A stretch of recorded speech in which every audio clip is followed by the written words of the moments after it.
ఇంత రాత్రి అయింది, నిద్రపోకుండా ఈడేం చేస్తున్నావునా? మా వైఎస్ఆర్ కొడుకు వస్తున్నాడంట, ఆయన కోసం ఎదురు చూస్తున్నా అన్నా.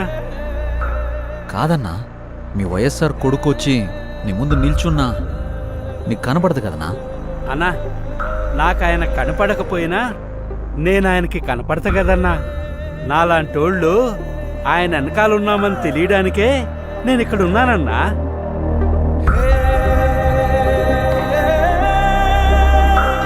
తండ్రి పోయాడనుకుంటే కొడుకొచ్చాడు. Congress party can create another 100 wise hours.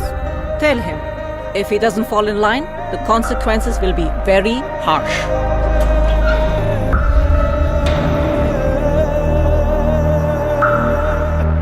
ఉన్నదంతా పోయినా పర్వాలేదు అని తెగించిన జగన్ లాంటోడితో యుద్ధం చేయడం మనకే నష్టం మేడం.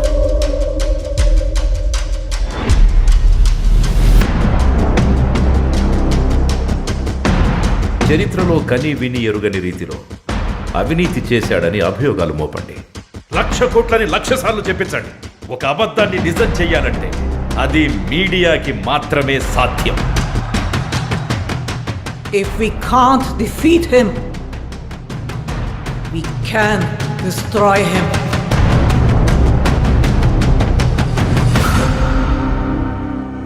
చరిత్ర నన్ను గుర్తుపెట్టుకుంటుందో లేదో నాకు అనవసరం అన్నా, కానీ ఒకవేళ గుర్తుపెట్టుకుంటే తండ్రి కోసం ఇచ్చిన మాట తప్పని కొడుకుగా మీరన్నా ఆ చరిత్ర గుర్తుపెట్టుకుంటే చాలన్నా.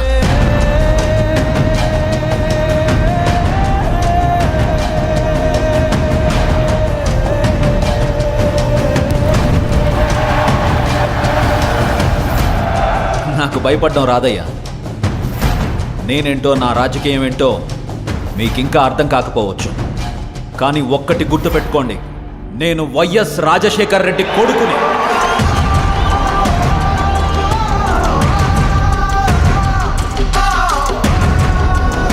నా రాజకీయ ప్రత్యర్థినైనా శత్రువునైనా ఓడించాలనుకుంటానే కానీ మీ నాయకుడిలాగా వాళ్ళ నాశనం కోరుకోనయ్యా.